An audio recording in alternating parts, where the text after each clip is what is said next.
नमस्कार, स्वागत है आपका। आप देख रहे हैं पहाड़ प्राइम। आपके साथ हूं मैं दीपा। फिलहाल उत्तराखंड की तमाम खबरों पर विस्तार से बात होगी।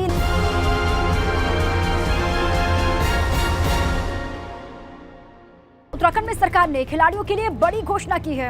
अगर कोई खिलाड़ी ओलंपिक में गोल्ड मेडल जीतता है तो उसे सरकार की तरफ से 2 करोड़ रुपए पुरस्कार के तौर पर दिए जाएंगे और साथ ही ओलंपिक में हिस्सा लेने पर भी 50 लाख रुपए पुरस्कार के तौर पर खिलाड़ी को मिलेंगे। तो खिलाड़ियों के लिए उत्तराखंड सरकार की बड़ी घोषणा है। ये आप जान लीजिए कि अगर कोई भी खिलाड़ी उत्तराखंड का ओलंपिक में गोल्ड मेडल जीतता है तो उसे सरकार की तरफ से 2 करोड़ रुपए पुरस्कार के तौर पर दिए जाएंगे। खिलाड़ियों की प्रोत्साहन राशि बढ़ाने का एकमात्र उद्देश्य है कि हमारे खिलाड़ी, हमारे बेटे, हमारे बेटियां, हमारे बच्चे विभिन्न क्षेत्रों में जाएं और अपना उत्कृष्ट प्रदर्शन करें, उत्तराखंड के लिए और देश के लिए पदक जीतें। इसलिए हमने इस प्रोत्साहन राशि को बढ़ाया है। 2 करोड़ की धनराशि जो है वह स्वर्ण पदक जीतने पे, रजत पदक जीतने पर 1.5 करोड़ की धनराशि। तो इस प्रकार से मैं मानती हूँ कि यह धनराशि एक सम्मानजनक जो वो स्वर्ण या रजत जीत रहे हैं तो उनके परिप्रेक्ष्य में जो है आज नया जियो जारी हुआ है। यह निश्चित रूप से उनके खेल को भी और उनके मनोबल को भी बढ़ाने का काम करेगा। 2024 लोकसभा चुनाव के लिए भाजपा प्रभारी महासचिवों की लिस्ट जारी हो गई है। यूपी के कई सांसदों को जिम्मेदारी मिली है। लक्ष्मीकांत वाजपेयी को झारखंड का प्रभारी बनाया गया। नोएडा सांसद महेश शर्मा त्रिपुरा के प्रभारी बनाए गए हैं। बिहार के सह प्रभारी बने बस्ती सांसद हरीश द्विवेदी और विनोद सोनकर दादर नगर हवेली के प्रभारी बनाए गए हैं। एमपी के सह प्रभारी बनाए गए हैं सांसद रमाशंकर कठेरिया। ये बड़ी खबर, इसी पर हमारे संवाददाता अविनाश जुड़ चुके हैं अधिक जानकारियों के साथ में।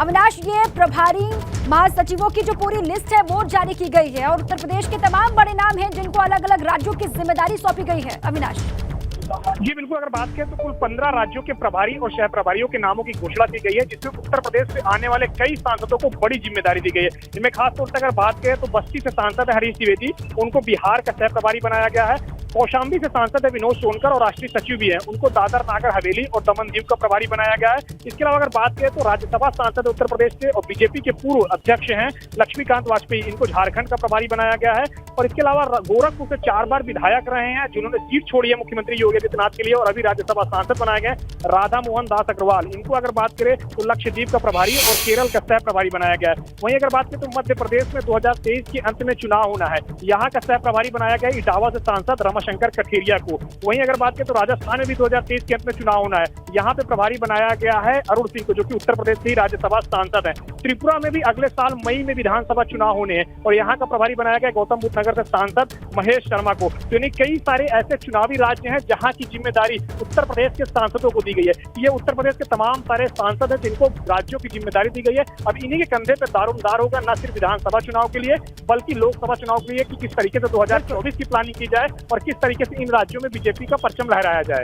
बिल्कुल, लोकसभा में अधिक से अधिक सीटें किस तरीके से लानी है, अब इन्हीं चेहरों पर वो जिम्मेदारी होगी जहां का इनको प्रभार दिया गया है, जहां का प्रभारी इनको बनाया गया है। शुक्रिया आपका अविनाश पूरी जानकारी के लिए।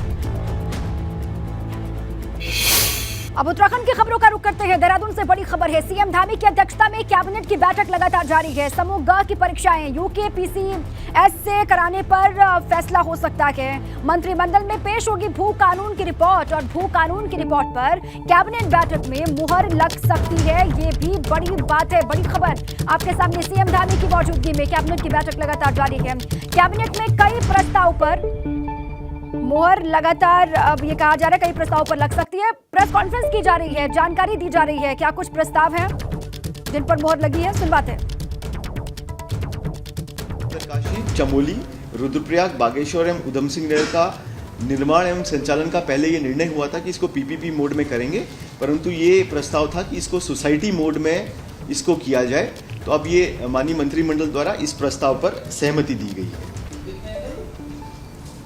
ये 5 हैं, ये उत्तरकाशी, चमोली, रुद्रप्रयाग, बागेश्वर, उधम सिंह नगर।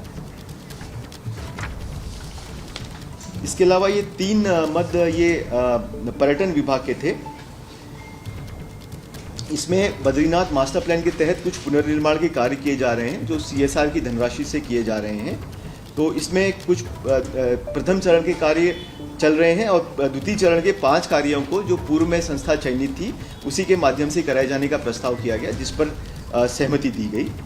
इसके अलावा बद्रीनाथ धाम मास्टर प्लान के तहत जो लोग प्रभावित हो रहे हैं, यानी कि कुछ लोगों को शिफ्ट किया जाना है, तो उसके लिए वो अपनी कैसे भूमि और भवन स्वामी को प्रतिकर दिया जाएगा, उसके बारे में आज अपना वो नियम लेकर के आए थे।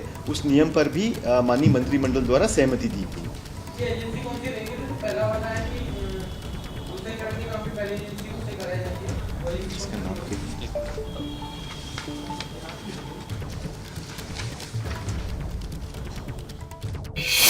तो कैबिनेट की बैठक में जिन प्रस्तावों पर मुहर लगी है उसके बारे में ब्रीफिंग वो जानकारी दी जा रही है। आप चलिए आगे बढ़ते हैं। देहरादून से बड़ी खबर है, सैनिक कल्याण मंत्री गणेश जोशी का बड़ा बयान सामने आया है। यूके को भंग कर देना चाहिए, ये गणेश जोशी ने कहा।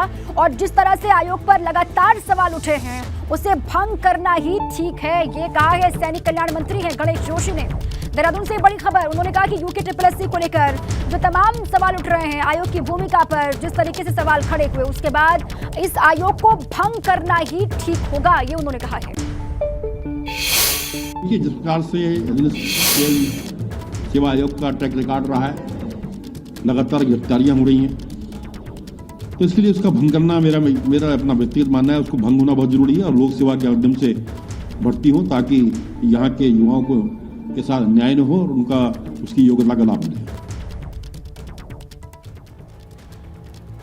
गणेश जोशी के इसी बयान पर कांग्रेस की प्रतिक्रिया भी सामने आई है। सरकार में आपसी समन्वय की कमी है, कांग्रेस पार्टी कह रही है। अलग अलग बयान लगातार सामने आ रहे हैं, सीएम कुछ कहते हैं और मंत्रियों के बयान कुछ और होते हैं। कांग्रेस हमलावर हो गई है इसी बयान के बाद। गणेश जोशी के बयान पर कांग्रेस की तीखी प्रतिक्रिया आप सुन लीजिए। उन्होंने कहा कि सरकार में आपसी समन्वय की कमी है और इसी वजह से ये अलग अलग बयान लगातार सामने आ रहे हैं। सीएम कुछ कहते हैं और मंत्री कुछ और बयान देते हैं, कांग्रेस पार्टी ने कहा है।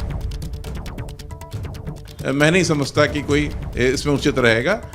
मुख्यमंत्री को बैठकर अपने तमाम मंत्रियों से, तमाम कैबिनेट से विचार विमर्श करना चाहिए कि इसमें किस प्रकार से हमको कार्य करना है, आगे हमें कैसे बढ़ना है।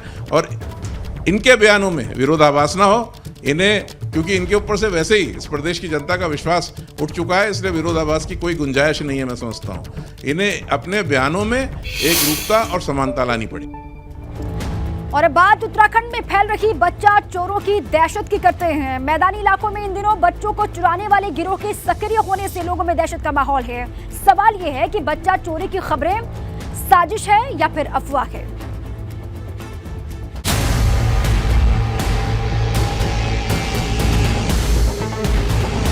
क्या आपके बच्चे सुरक्षित हैं? क्या उत्तराखंड में कोई बच्चा चोर गैंग सक्रिय है?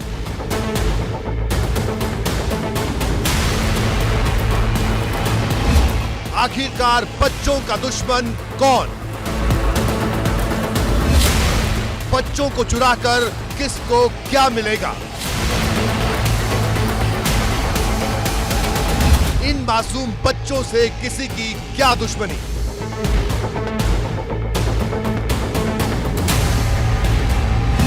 बच्चा चोरी साजिश या अफवाह? एबीपी गंगा पर बच्चा चोर गैंग पर बड़ा खुलासा।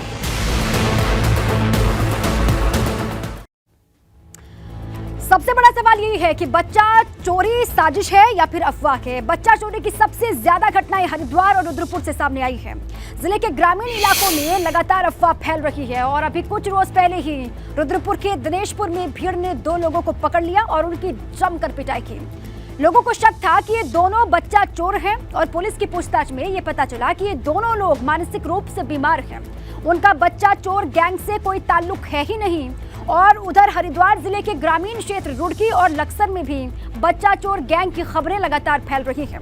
पुलिस ने इन खबरों को अफवाह बताया है और साथ ही पुलिस चौकन्नी भी हो गई है दोनों ही जगहों पर, या फिर यूं कह लीजिए पूरे ही प्रदेश में।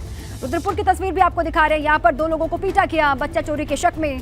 बाद में पुलिस ने खुलासा ये किया कि दोनों बच्चा चोर थे ही नहीं, मानसिक रूप से कमजोर थे। रुड़की में भी लगातार अफवाह फैल रही है। पुलिस प्रशासन की टीमें लोगों से अपील कर रही हैं कि आप इस तरह की अफवाहों पर, भ्रामक खबरों पर ध्यान ना दें। लेकिन शहर शहर किस तरीके से बच्चा चोरों के गिरोह के सक्रिय होने की खबरें लगातार चल रही हैं। उसके बाद पुलिस प्रशासन एक्टिव मोड पर है और लगातार लोगों से अपील की जा रही है। हरिद्वार जिले के ग्रामीण इलाकों में बच्चा चोरी की घटनाएं लगातार बढ़ रही हैं, इसकी अफवाहें फैल रही हैं, लोगों में दहशत है। मगर पुलिस ने साफ कर दिया है कि जिले में कोई भी बच्चा चोर गैंग सक्रिय है ही नहीं और सोशल मीडिया पर चल रही खबरें महज अफवाह हैं। मैं यहाँ पर कहना चाहूँगा कि वो इस प्रकार की हरकतें ना करें। पुलिस की सोशल मीडिया सेल और पुलिस लगातार उन पर नज़र रखे हुए है और उन पर उनके इस अफवाह फैलाने वाले कृत्य के बारे में कड़ी से कड़ी कार्रवाई की। गत कुछ समय से हरिद्वार के ग्रामीण क्षेत्रों में इस प्रकार की अफवाहें कुछ असामाजिक तत्वों के द्वारा फैलाई जा रही हैं कि कतिपय गिरोह गांव में सक्रिय हैं जो कि मानव अंग की तस्करी और बच्चे चुराने से संबंधित हैं। मेरा समस्त जनता से अनुरोध है कि ऐसी किसी भी अफवाह पर ध्यान न दें। मुजफ्फरनगर, सहारनपुर और हरिद्वार में इस क्षेत्र में लगातार एक भ्रामक जो जानकारियां हैं वो शेयर की जा रही हैं सोशल मीडिया के माध्यम से।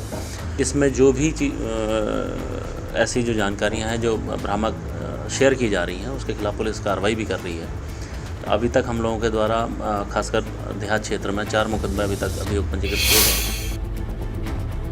अब चलिए ग्राउंड पर आपको लिए चलते हैं, वाकई सच क्या है इसकी पड़ताल करते हैं। रुड़की से हमारे साथी विनीत जुड़ चुके हैं, सीधे उन्हीं का रुख कर लेते हैं। विनीत, लोगों में डर है, लोग ये कह रहे हैं कि बच्चा चोर गिरोह सक्रिय है पूरे शहर भर में, लेकिन पुलिस ये कह रही है कि ये महज अफवाह के भ्रामक खबरें हैं जिन पर लोग ध्यान ना दें। सच क्या है आप बताएं विनीत। जी बिल्कुल, देखिए दीपा, जिस तरह से शहर से लेकर देहात क्षेत्रों तक जो है बच्चा गैंग गिरोह की जो अफवाहें उड़ रही है उस पर जो पुलिस ने आज अपना खंडन दिया। यानी पुलिस का कहना है कि इस तरह की जो अफवाहें फैले हैं वो बिल्कुल गलत है।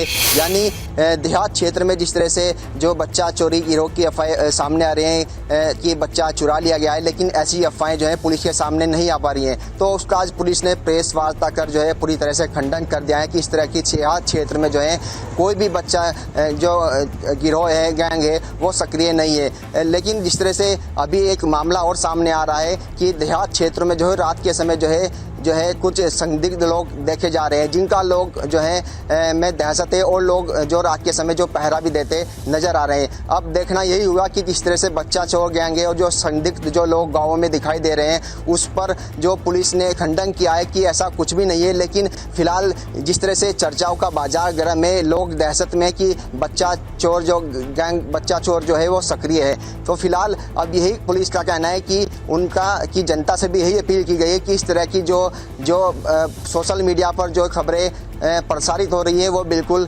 गलत हैं। इस तरह की अफवाहों पर ध्यान ना दिया जाए। जी ठीक है, जो अफवाह फैल रही है पुलिस से कह रही है कि महज ये अफवाह है, उस पर ध्यान ना दें और पुलिस की टीमें भी लगातार मुस्तैद हैं, हर एक हरकत पर नजर है पुलिस प्रशासन की। शुक्रिया आपका विनीत पूरी जानकारी के लिए। और इसी पर विकास हमारे साथी रुद्रपुर से जुड़ गए हैं फोन लाइन पर, सीधे उन्हीं का रुख कर लेते हैं।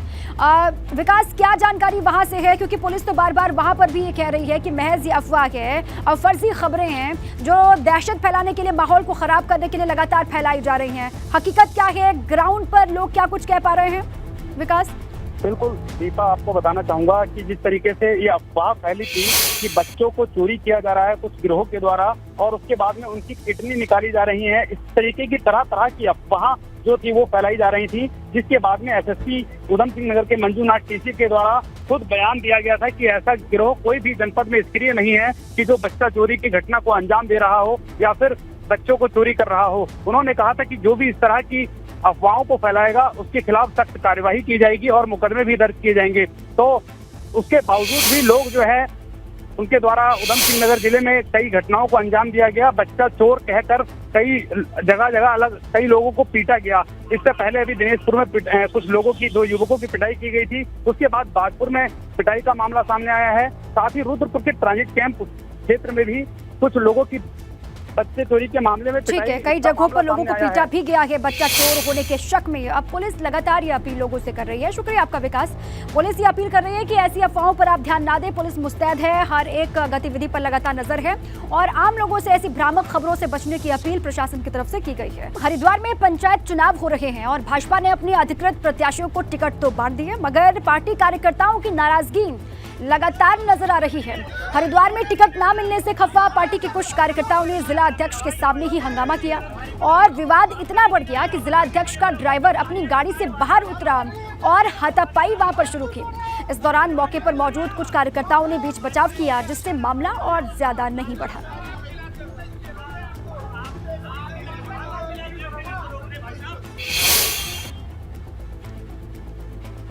जिला पंचायत चुनाव को लेकर भाजपा ने वरिष्ठ नेताओं के साथ मंथन शुरू कर दिया है और इसी को लेकर हरिद्वार में भाजपा कार्यालय पर जिला पंचायत चुनाव के प्रत्याशियों की बैठक बुलाई गई, जिसमें भाजपा के प्रदेश अध्यक्ष महेंद्र भट्ट, हरिद्वार सांसद रमेश पोखरियाल निशंक और साथ में मदन कौशिक, राज्यसभा सांसद नरेश बंसल समेत कई सीनियर नेता मौजूद रहे।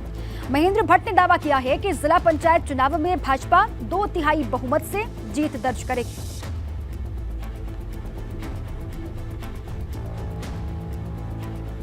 जो हमने प्रत्याशी घोषित किए थे उन सबसे हमारी वार्ता हुई है। चुनाव प्रबंधन के दृष्टिकोण से क्या क्या करना चाहिए उस पर चर्चा हुई है। अभी हमारी 2 बैठकें भी और हैं। शाम को 6 बजे हमारी बैठक होगी और कल परसों लगभग जब तक ये नाम का वापसी का विषय है तब तक लगातार हमारे सब कार्यकर्ता, जो हमारे कार्यकर्ता ऐसे हैं जो हो सकता है कि किस कारण पर नामांकन कर रहे हो उनको उनसे बातचीत करने के कैसे उनको हम पार्टी के पक्ष में बिठा सकें। भर्तियों में लगातार हो रही गड़बड़ी को लेकर कर्णप्रयाग में बेरोजगार युवाओं ने प्रदर्शन किया। हजारों की संख्या में बेरोजगार युवा सड़क पर उतर आए और नारेबाजी शुरू की। युवाओं का कहना है कि एक तरफ वो मेहनत से परीक्षाओं की तैयारी कर रहे हैं, वहीं नकल माफिया बैकडोर से एंट्री करा रहे हैं। गांव से मेहनत करके किसान का बच्चा मेहनत करके आ रहा है, 1 पॉइंट 2 पॉइंट से रुक जा रहा है, 1 नंबर से रुक जा रहा है। सर यहाँ मेहनत करके हम अपनी मेहनत से, लेकिन पैसे देने वाले लोग पैसे देके आगे चले जा रहे हैं। इसमें क्या करेगा गरीब का बच्चा। हल्द्वानी के मोबाइल शोरूम में करीब 1.5 करोड़ रुपए की चोरी हुई है, जिससे पुलिस में भी हड़कंप मचा हुआ है। पुलिस अब सीसीटीवी के जरिए चोरों की तलाश में जुट गई है।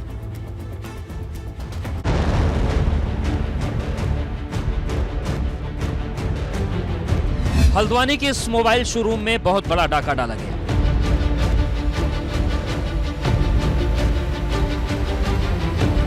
शोरूम में दाखिल हुए चोर करीब 150 मोबाइल चुरा कर ले गए। शोरूम कर्मचारियों की माने तो इन मोबाइल की कीमत 1.5 करोड़ रुपए है। मौके पर पहुंची पुलिस टीम सीसीटीवी की मदद से चोरों की तलाश कर रही है। शोरूम के हर सीसीटीवी को देखा जा रहा है ताकि चोरों की पहचान हो पाए। 6 से 7 युवक जो है वो सीसीटीवी में दिखाई दे रहे हैं और ये A1 करके जो दुकान है मोबाइल की, इसमें 3 महीने पहले भी एक अटैम्प्ट हुआ था जिसमें एक एक्यूज पकड़ा गया था। इसमें पूरी घटना का सीसीटीवी फुटेज हमारे पास आ गया है। उसके आधार पर 2 टीमें हमारे यहाँ से रवाना हो गई हैं और जल्दी इसका खुलासा होगा। इसमें 150 करीब मोबाइल अभी तक जो उनकी सूचना है उसमें 150 मोबाइल करीब इसमें गए। शोरूम कर्मी जब सुबह के समय ड्यूटी पर पहुंचे तो मोबाइल के खाली डिब्बे देखकर उनके होश उड़ गए। शोरूम में मोबाइल की गिनती की गई तो पता चला कि 150 मोबाइल गायब हैं। चोरों की तलाश के लिए पुलिस ने 2 टीमें बनाई हैं। ये टीम सीसीटीवी फुटेज के जरिए चोरों की पहचान कर उनका सुराग तलाशेगी। एबीपी गंगा के लिए हल्द्वानी से अंकित शाह की रिपोर्ट। और वहीं रुद्रपुर में पेट्रोल पंप पर बाइक सवार 3 युवकों ने पेट्रोल पंप के सेल्समैन पर पिस्तौल तान दी और इसके साथ ही इन्हें सेल्समैन के साथ इन्होंने हाथापाई भी की है। खुद को घिरता देखकर बदमाश मौके से वहां से भाग निकला। ये तस्वीर आपको दिखा रहे हैं।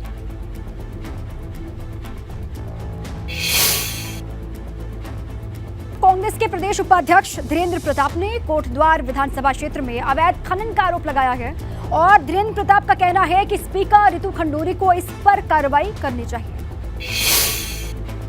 जिस तरह से कोटद्वार में हो नदी में और सुकरो नदी में अवैध खनन हो रहा है और स्पीकर साहिबा रितु खंडूरी बहन वहाँ से स्वयं विधायक हैं और स्पीकर भी हैं, ये बड़े खेद का विषय है कि अब भी इस पर रोक नहीं लगाई जा रही और पिछले 10 सालों से वहाँ पर भाजपा के विधायक रहे हैं। कार्रवाई होनी चाहिए, क्यों नहीं पकड़े जाते लोग। और अब तो सुकरो नदी पर एक पुल का जो पिलर है वही गिरने पर आमादा है। सरकार को उसकी जांच करनी चाहिए। खाली रस्म अदायगी करके मीटिंगों की लिबापोती, यहाँ पर एक माफिया गठजोड़ है, अधिकारी कर्मचारी खनन माफिया सब आपस में मिले हुए हैं और राजनीतिक नेताओं का संरक्षण है। रामनगर में ढेला चौकी इंचार्ज पर मनमानी का आरोप लग रहा है। इसी को लेकर ग्रामीणों ने कोतवाली पहुंच करके हंगामा किया। इनका कहना यह है कि ढेला चौकी इंचार्ज वर्दी का रौब दिखाता है।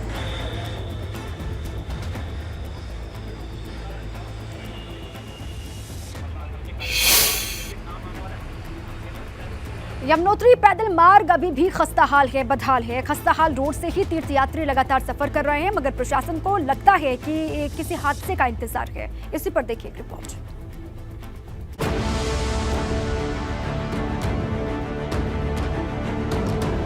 यमुनोत्री पैदल मार्ग पर तीर्थयात्रियों की दुश्वारियां कम नहीं हो रही हैं।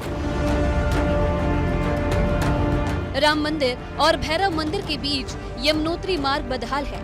इस जगह पर मार्ग बेहद संकरा हो गया है और ऐसे में यात्री जान जोखिम में डालकर आवाजाही कर रहे हैं। इस तस्वीर को देखिए, एक संकरे मार्ग से कैसे यात्री आवाजाही कर रहे हैं। अगर जरा सी चूक हुई तो ये लोग सीधे खाई में जा गिरेंगे। यात्रा मार्ग की दुश्वारियों को लेकर तीर्थ पुरोहित नाराज हैं। वहाँ पे 1.5 महीना रास्ता टूट रखा है और वहाँ पे अभी भी कोई भी व्यवस्था नहीं हो पाई है। हम शासन प्रशासन से चाहते हैं कि वहाँ पे, क्योंकि यात्री बढ़ेगा, 5,000 10,000 एक दिन में चलेगा, और इसलिए हम सरकार से और प्रशासन से चाहते हैं कि वहाँ तुरंत 1 हफ्ते 3-4 दिन के अंदर जो है वो व्यवस्था होनी चाहिए। भनीली घाट में पैदल रास्ता बरसात के दौरान बह गया था, जिसके बाद वैकल्पिक मार्ग की आवाजाही हो रही है, मगर इसकी स्थिति भी अब काफी खराब हो गई है। रास्ता सकरा हो गया है और इस पर कई डेंजर जोन बन गए हैं। अधिकारी दावा कर रहे हैं कि इस बारे में PWD को मार्ग की मरम्मत करने के निर्देश दिए गए हैं। संबंध में जो कार्यदायी संस्था है उनसे वार्ता भी हुई है और उनको जो है लिखित रूप में भी निर्देश किया जा चुका है और हम लोग कल उसका निरीक्षण करने भी जा रहे हैं, तो उसको तत्काल दुरुस्त कर दिया जाएगा। बारिश कम होने के बाद अब यमुनोत्री धाम में तीर्थ यात्रियों की संख्या बढ़ने लगी है। यमुनोत्री धाम में अब हर दिन 3,000 के करीब तीर्थ यात्री आ रहे हैं। आने वाले दिनों में ये संख्या और बढ़ने की उम्मीद है और जाहिर है उस वक्त व्यवस्थाएं चरमरा सकती है। एबीपी गंगा के लिए बड़कोट से नितिन चौहान की रिपोर्ट।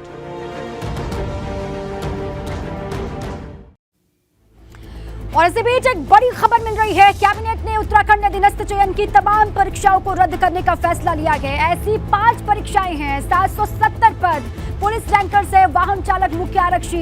ये बड़ी जानकारी है। कैबिनेट की बैठक खत्म हुई और ये खबर, उत्तराखंड अधीनस्थ चयन की तमाम परीक्षाओं को रद्द करने का फैसला लिया गया है।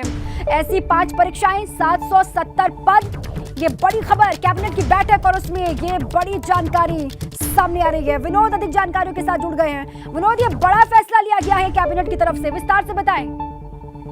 बिल्कुल, देखिए आज ये सबसे महत्वपूर्ण फैसला राज्य सरकार का है कि जो उत्तराखंड अधीनस्थ सेवा चयन आयोग के माध्यम से जो परीक्षाएं हुई थी उनके परिणामों पर अभी वो परिणाम नहीं आए थे, लेकिन उन तमाम परिणामों पर रोक लगा दी गई है और तमाम ये जो 5 भर्ती है जिसमें पुलिस रैंकर्स हैं, वाहन चालक है, मत्स्य निरीक्षक है, मुख्य आरक्षी, कार्यशाला निरीक्षक भर्ती थी, इनके परिणाम आने थे। इन पर तमाम राज्य सरकार की ओर से रोक लगा दी गई है और जो ये भर्ती होंगी अब लोक सेवा आयोग की ओर के द्वारा कराई जाएगी। तो ये महत्वपूर्ण फैसला राज्य सरकार की कैबिनेट मंत्रिमंडल की बैठक में आज हुआ है और एक ये बड़ा झटका भी पुलिस विभाग को है, क्योंकि सभी इंतजार कर रहे थे। करीब 770 ऐसे लोग थे और 7,000 ऐसे पद थे जिनको लेकर ये पूरे मैराथन चल रही थी, लेकिन अब राज्य सरकार की ओर से आज कैबिनेट मंत्रिमंडल में ये निर्णय लिया गया है कि जो 5 परीक्षा हुई थी जिनके परिणामों का इंतजार तमाम युवा कर रहे थे उनको स्थगित कर दिया गया है और अब ये जो भी परीक्षा उत्तराखंड अधीनस्थ सेवा चयन आयोग के द्वारा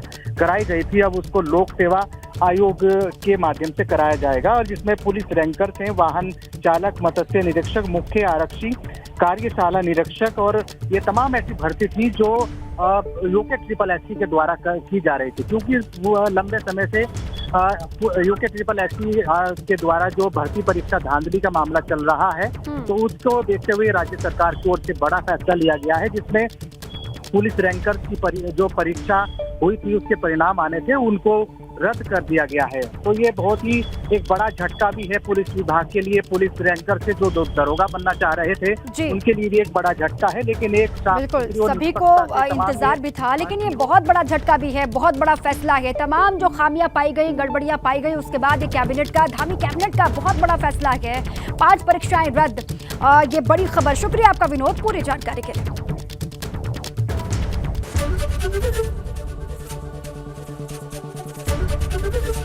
एबीपी गंगा, खबर आपकी, जुबान आपकी।